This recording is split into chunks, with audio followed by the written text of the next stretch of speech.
ഞാനിന്നിവിടെ വളരെ ഈസി ആയിട്ടും അതുപോലെ തന്നെ നല്ല ടേസ്റ്റി ആയിട്ടുള്ള റാഫെല്ലോ ക്യാൻഡിയാണ് ഉണ്ടാക്കുന്നത്. അപ്പോൾ നമുക്കതെങ്ങനെ ഉണ്ടാക്കുന്നത് നോക്കാം. ഞാനിവിടെ എടുത്തിട്ടുള്ളത് 2 കപ്പ് ഡെസിക്കേറ്റഡ് കോക്കനട്ടാണ്. ഇതിലേക്ക് ഇനി ഫ്ലേവറിന് വേണ്ടിയിട്ട് ഒരു 1/4 ടീസ്പൂൺ വാനില എസൻസ് കൂടെ ചേർത്ത് കൊടുക്കാം. പിന്നെ വേണ്ടത് കണ്ടൻസ്ഡ് മിൽക്കാണ്. കണ്ടൻസ്ഡ് മിൽക്കിനൊരു പ്രത്യേകിച്ചിട്ടൊരു അളവൊന്നുമില്ല. നമുക്കിത് ഉരുട്ടിയെടുക്കാൻ പാകത്തിന് കണ്ടൻസ്ഡ് മിൽക്ക് ഒഴിച്ചു കൊടുക്കണം. നമുക്ക് ആദ്യം കുറച്ച് ഒഴിച്ചു കൊടുത്തതിന് ശേഷം ഒന്ന് മിക്സ് ചെയ്തെടുക്കാം. എന്നിട്ട് നമുക്കൊന്ന് ഉരുട്ടി നോക്കുക. അപ്പോൾ പിന്നെ ആവശ്യമുണ്ടെങ്കിൽ മാത്രം വീണ്ടും ഒഴിച്ചു കൊടുത്താൽ മതി.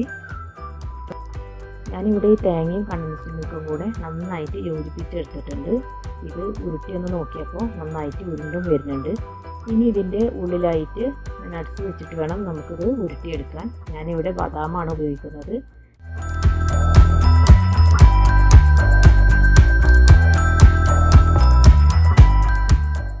ബദാം സാധാരണ ഇതുപോലെ തന്നെ നമുക്ക് വേണമെങ്കിൽ ഉപയോഗിക്കാം. അല്ലെങ്കിൽ തൊലി കളഞ്ഞതിന് ശേഷം നമുക്കിതിൻ്റെ ഉള്ളിൽ വെച്ച് കൊടുത്തിട്ട് ബോൾസാക്കി എടുക്കാം.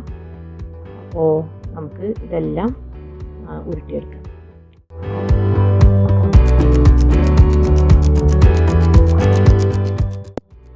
ഇതിപ്പോൾ ഞാൻ എല്ലാം ബോൾസാക്കി എടുത്തിട്ടുണ്ട്.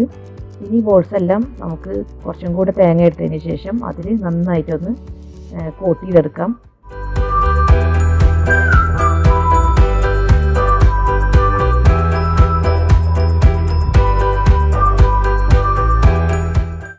അപ്പോൾ നമ്മുടെ വളരെ ടേസ്റ്റി ആയിട്ടുള്ള റാഫെല്ലോ ക്യാൻഡി റെഡി ആയിട്ടുണ്ട്. ഡെസിക്കേറ്റഡ് കോക്കനട്ട് നമുക്ക് വീട്ടിൽ തന്നെ വളരെ ഈസി ആയിട്ട് ചെയ്തെടുക്കാൻ പറ്റും. നന്നായിട്ട് വിളഞ്ഞ തേങ്ങ എടുത്തതിന് ശേഷം അത് ചുരണ്ടി എടുക്കുക. അതിൻ്റെ വൈറ്റ് പാർട്ട് മാത്രമായിട്ട് ചുരണ്ടി എടുക്കണം. അതിൻ്റെ ബ്രൗൺ കളറ് ഇതിലേക്ക് കൂടി പോകരുത്. എന്നിട്ട് മിക്സിയിലൊന്ന് കറക്കിയെടുക്കുക. അധികം അരഞ്ഞു പോകരുത്, അല്ലെങ്കിൽ പൊടിഞ്ഞു പോകരുത്. അതിനുശേഷം ഒരു പാന് ചൂടാക്കി എടുക്കുക. ലോ ഫ്ലെയിമിൽ ഇതിൻ്റെ കളറ് മങ്ങിപ്പോവാതെ ഇതൊന്ന് വറുത്തെടുക്കുക. അപ്പോൾ നമ്മുടെ വീട്ടിൽ തന്നെ തയ്യാറാക്കി എടുക്കാൻ പറ്റുന്ന ഡെസിക്കേറ്റഡ് കോക്കനട്ട് റെഡിയാകും. ഇത് വെച്ചിട്ട് നമുക്ക് നമ്മുടെ ഈ റാഫെല്ലോ ക്യാൻഡി ഉണ്ടാക്കിയെടുക്കാനും പറ്റും. അപ്പോൾ എല്ലാവരും ഇതൊന്ന് ഉണ്ടാക്കി നോക്കുക. എല്ലാവർക്കും നന്നായിട്ട് ഇഷ്ടമാവും. അപ്പോൾ ഇനി അടുത്ത നല്ല റെസിപ്പിയുമായി വരുന്നത് വരെ താങ്ക് യു.